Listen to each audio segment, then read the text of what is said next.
Seorang ayah harus berpikir bagaimana istrinya, anak-anaknya bisa masuk dalam surga dan terhindar dari siksa api neraka. Kalau suami dan anak-anaknya yang belum sadar, maka istrinya, tanggung jawab ini diambil alih oleh istrinya.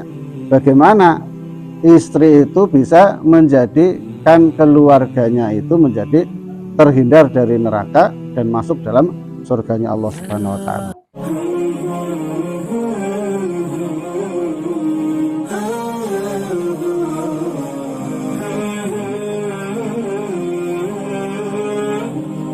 Assalamualaikum warahmatullahi wabarakatuh. Waalaikumsalam warahmatullahi wabarakatuh. Innal hamdalillah nahmaduhu wa nasta'inuhu wa nastaghfiruh wa na'udzu billahi min shururi anfusina wa min sayyiati a'malina. May yahdihillahu fala mudhillalah wa man yudlil fala hadiyalah. Asyhadu an la ilaha illallah wahdahu la syarikalah wa asyhadu anna Muhammadan abduhu wa rasuluhu la nabiyya ba'dah. Allahumma sholli ala sayyidina Muhammad wa ala ali sayyidina Muhammad kama sholaita ala Ibrahim wa ala ali Ibrahim fil alamin innaka Hamidum Majid. Qala Allah Ta'ala fil kitabil aziz, a'udzu billahi minasy syaithanir rajim. Ya ayyuhalladzina amanu ittaqullaha haqqa tuqatih wa la tamutunna illa wa antum muslimun. Pada para ustadz dan ustadzah di YBM Saum yang insya Allah dimuliakan oleh Allah Subhanahu wa taala. Pertama, kita bersyukur pada Allah Subhanahu wa taala pada kesempatan pagi menjelang siang hari ini kita bisa berkumpul menghadiri kegiatan yang diselenggarakan oleh yayasan dalam rangka untuk mengisi ruhiyah kita, ya. Mudah-mudahan Allah Subhanahu wa taala memberikan kelapangan hati kita, membersihkan jiwa kita dari gangguan-gangguan yang akan menghambat datangnya ilmu yang bermanfaat untuk diri kita semuanya. Hambatan-hambatan itu salah satunya yaitu bentuk kesombongan, ya. Kesombongan dari beberapa segi, sehingga dulu para kiai-kiai di beberapa pesantren ketika mereka menerima santri, mereka tidak langsung mengajar santri yang mereka yang datang. Mereka banyak di antara mereka itu untuk berkhidmat terlebih dahulu. Waktunya nanti sesuai dengan kesiapan santri tersebut untuk bisa menerima pelajaran-pelajaran. Sehingga ada kisah, ada santri yang datang terus tidak boleh masuk kelas selama 6 bulan. Setelah diperbolehkan ikut kelas, ternyata santri ini dia pinter, ya. Pelajaran-pelajaran yang disampaikan oleh para guru di pesantren tersebut bisa difahami dengan baik oleh santri tersebut, sehingga banyak di antara orang-orang ataupun teman-temannya dari kalangan santri keheranan dan bertanya kepada sang gurunya, "Wahai guru, ternyata anak ini cerdas, mengapa tidak Anda suruh untuk mengikuti pelajaran dari mulai dia datang?" Maka gurunya menjawab, "Saya tahu anak tersebut adalah anak yang cerdas karena saya kenal dengan bapaknya. Bapaknya ini adalah ulama besar. Tetapi saya sengaja tidak membolehkan dia masuk kelas terlebih dahulu, karena saya khawatir ya, dia datang ke majelis ilmu dengan membawa kesombongan akibat kebesaran bapaknya, atau membawa kesombongan akibat kepintarannya, sehingga saya suruh untuk berkhidmat terlebih dahulu. Setelah saya pandang kesombongan di dalam hatinya ini hilang atau berkurang dan dia sudah siap menerima pelajaran, maka baru saya perbolehkan untuk mengikuti atau mengikuti pelajaran atau masuk kelas. Sehingga kesombongan ini yang perlu terus kita kikis habis ya. Sehingga bahasanya nanti karena kesombongan inilah yang nanti akan membuat ilmu itu nanti kita tidak bisa masuk, karena arti dari kesombongan itu adalah batarul haq wa ghamtun nas ya. Batarul haq menolak kebenaran ya, menolak yang disampaikan, kebenaran pelajaran yang disampaikan oleh orang lain, dan wa ghamtun nas meremehkan manusia ya. Baik, dan tak lupa juga mari kita untuk senantiasa mengikhlaskan hati kita, mengikhlaskan jiwa kita untuk mengikuti ta'lim pada hari ini, karena itu adalah sebagai sumber pahala bagi kita. Kedua, salawat serta salam semoga tetap tercurah pada Nabi kita Muhammad Sallallahu Alaihi Wasallam beserta seluruh keluarga beliau, para sahabatnya, serta seluruh umatnya hingga akhir zaman.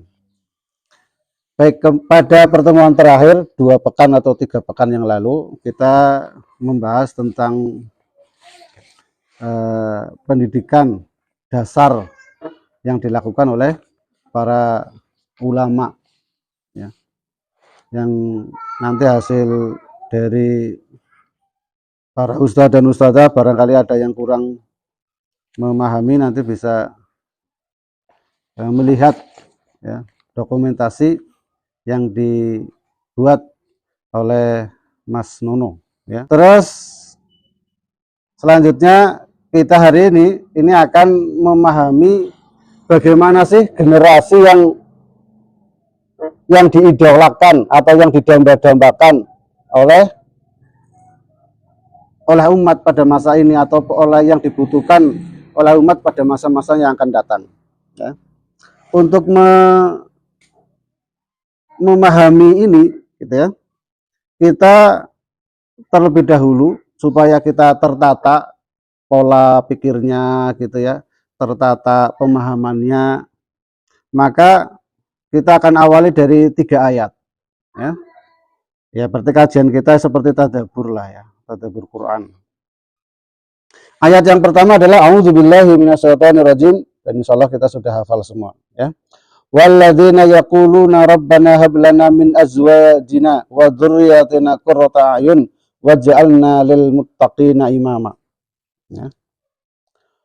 Walladzina, dan orang-orang yang yaquluna mereka berkata, rabbana hab lana, ya Tuhan kami anugerahkan kepada kami, min azwajina dari istri-istri kami, wa dzurriyyatina dan keturunan-keturunan kami, qurrata a'yun yang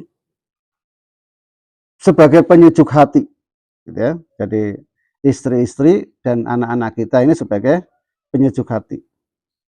Waj'alna lil muttaqina imama, ini juga tidak kalah pentingnya, dan jadikanlah kami imam bagi orang-orang yang bertakwa. Jadikanlah kami atau jadikanlah keturunan-keturunan kami ini, atau jadikanlah istri-istri kami yang melahirkan pemimpin untuk orang-orang yang di masa yang akan datang, atau untuk orang-orang yang bertakwa. Yaitu Quran surat Al-Furqan ayat 74.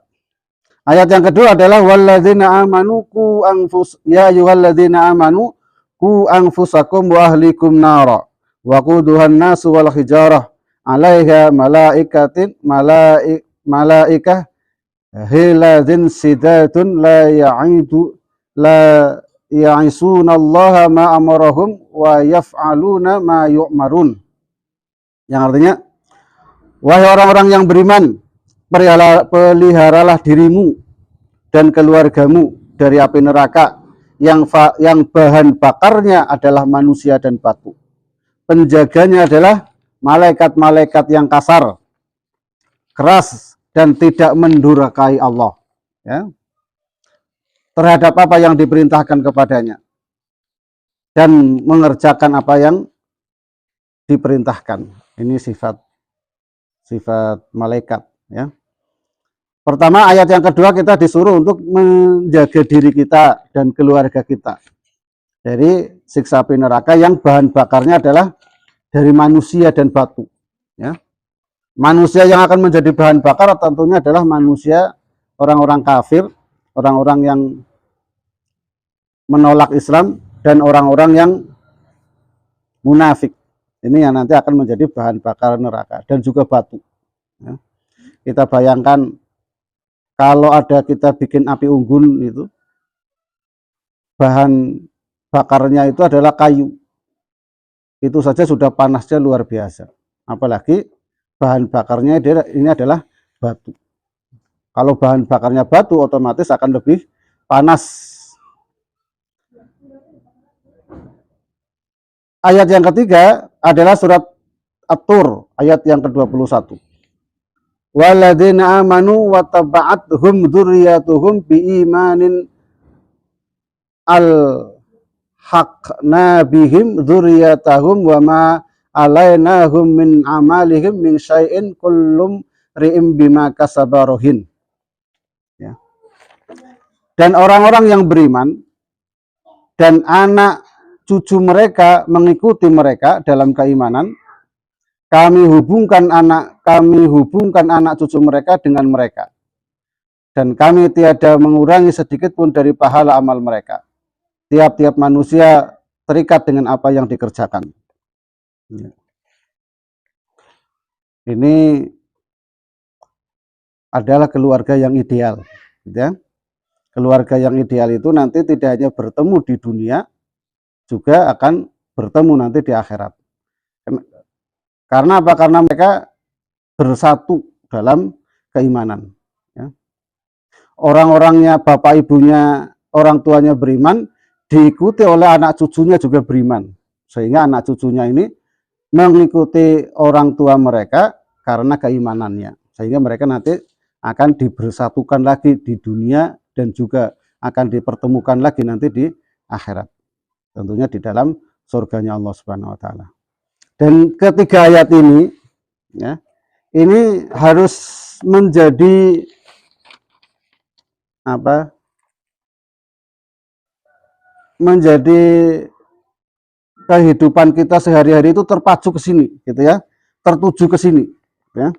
Yang pertama tadi, ya, kita akan supaya apa? Supaya kita anak istri kita ataupun anak-anak kita itu nanti akan menjadi orang-orang yang bagaimana anak istri kita, anak kita itu menjadi orang-orang yang beriman kepada Allah Subhanahu wa taala, sehingga mereka itu tidak menjadikan kita jauh dari Allah, tapi malah justru keluarga kita ini menjadi keluarga yang bisa mendekatkan diri kepada Allah Subhanahu wa taala, ya. Enak dipandang, ya, tidak membuat keluarga kita tidak membuat kita malah justru semakin jauh dari Allah Subhanahu wa taala. Yang kedua adalah tentang kita diberi tugas untuk menjaga diri kita sendiri dan keluarga kita, ya. Jadi orientasi pemikiran kita ini bagaimana keluarga kita juga harus terhindar dari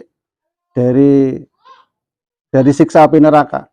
Jadi kesolehan pribadi tidak cukup, gitu ya. Seorang ayah harus berpikir bagaimana istrinya, anak-anaknya bisa masuk dalam surga dan terhindar dari siksa api neraka. Kalau suami dan anak-anaknya yang belum sadar, maka istrinya, tanggung jawab ini diambil alih oleh istrinya.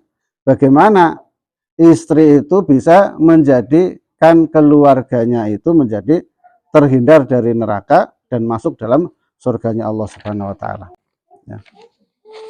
Terus yang ketiga juga bagaimana anak-anak kita juga beriman seperti kita. Sehingga nanti pertemuan keluarga ini tidak hanya pertemuan di dunia, tapi juga nanti akan dilanjutkan dengan pertemuan di akhirat kelak. Dari ketiga ini mari kita simpulkan ya, bagaimana generasi ke depan itu yang ideal itu yang seperti apa. Tidak jauh dari 3 ayat ini. Yang pertama adalah setiap keluarga harus mempunyai visi ya. Visi keluarga itu yang pertama adalah bagaimana keluarga muslim itu menjadi penyejuk pandangan mata ya, penyejuk pandangan mata. Nanti bagaimana keluarga kita itu menjadi penyejuk pandangan mata kita ya, nanti kita akan, para ustadz dan ustadzah nanti bisa mengembangkan ya. Yang kedua, pemimpin keluarga kita, anak-anak kita ya, upayakan menjadi pemimpin orang-orang yang beriman. Terus juga dijauhkan dari api neraka. Yang keempat adalah dimasukkan ke dalam surganya Allah Subhanahu wa taala. Ini visi keluarga yang ideal ya, keluarga Islam yang ideal itu seperti ini. Pertama adalah penyejuk mata, pemimpin bagi orang yang bertakwa, dijauhkan dari api neraka dan dimasukkan ke dalam surganya Allah Subhanahu wa taala. Setiap kita harus mempunyai perasaan seperti ini.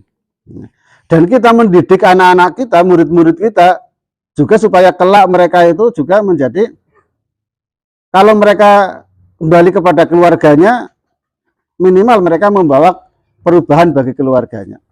Kalau mereka ini sudah berkeluarga ya, mereka mempunyai visi pandangan ke depan keluarga yang baik, yang ideal itu seperti apa ya, seperti ini gitu ya. Terus juga